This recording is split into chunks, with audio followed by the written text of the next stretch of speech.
এখন এই অশ্বত বৃক্ষের একটা পরিচয় জানার দরকার। এই পরিচয়টা কি? আচ্ছা, আপনারা দেখবেন কোনো সরোবরের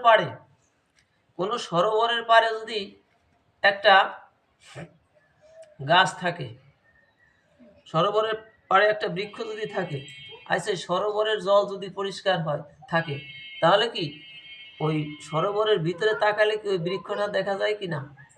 যায় তো, হ্যাঁ? সরোবরের ভিতরে ওই বৃক্ষটা কিন্তু দেখা যাচ্ছে।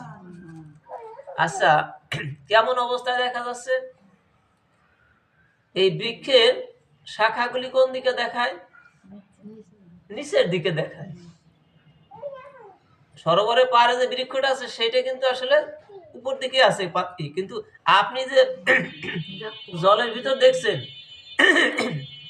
আপনি দেখছেন কি যে ওই শাখা প্রশাখাগুলি কোন দিকে? নিচের দিকে। আর ওর যে মূলটা, ওই মূলটা দেখা যাচ্ছে উপরের দিকে।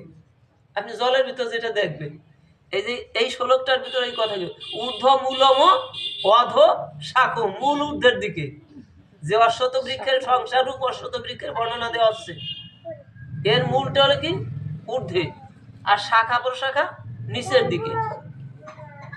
আচ্ছা, এই যে সরোবরের পাড়ে যে বৃক্ষটা রইল, ওই বৃক্ষটা দিয়ে যদি আপনি কোনো কাজ করতে চান, যে আমি আজকে এই বৃক্ষটা ছেদন করে আমি কি করব, একটা ফার্নিচার তৈরি করব, পারবেন কিনা?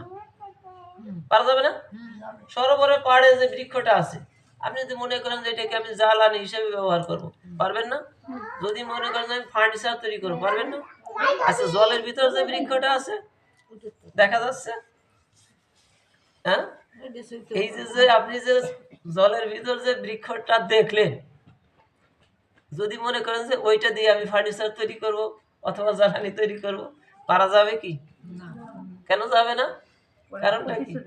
হ্যাঁ, ওইটা হলো প্রতিবিম্ব। হরে কৃষ্ণ।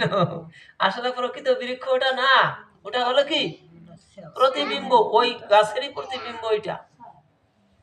তা বললো যে তোমরা যে সংসার রূপ অশ্বত বৃক্ষের সাথে জড়াইয়াছো, এইটা আসলে এইটা হলো কি অপ্রাকৃত জগতে, এই অশ্বত বৃক্ষটা, এই সংসারূপ অশ্বত বৃক্ষটা অপ্রাকৃত জগতে, এই প্রাকৃত জগতের একটা ছায়া পড়ছে, ওই ছায়ার সাথে আমরা জড়াই পড়ছি। আসলে ওই ছায়ার যেমন কোনো অস্তিত্ব নাই, আর আমাদের এই সংসারের অস্তিত্ব টিকে থাকবে না। তাইলে আমরা কি জিনিসটা ধরে বসে আছি চিন্তা করেন, যে ওদের ফার্নিচারও তৈরি করা যাবে না, ওদের জ্বালানিও তৈরি করা যাবে না, অথচ আমরা ওইটাকে আশ্রয় করে বসে আছি। আমাদের যে সংসার অশ্বত বৃক্ষ, এটা হলো অপ্রাকৃত জগতে আছে, ওইটার একটা ছায়া পড়ছে এই প্রাকৃত জগতে, তাই আমরা জড়াই ধরে বসে আছি। এখন ভগবান বলে এই অশ্বত বৃক্ষের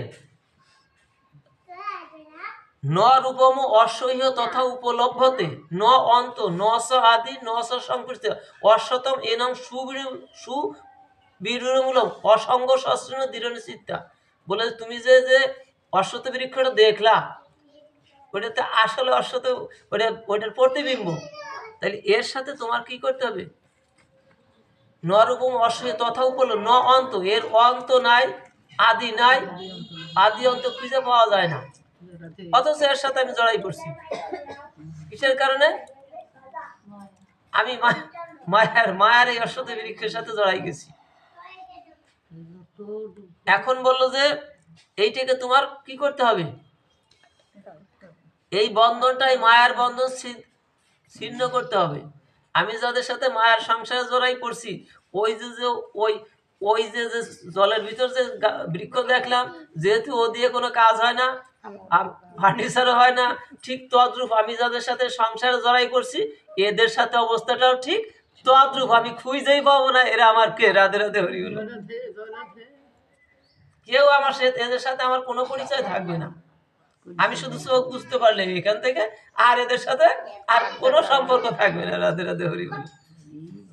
ভগবান বলো যে এটা তুমি ছিন্ন করে দাও।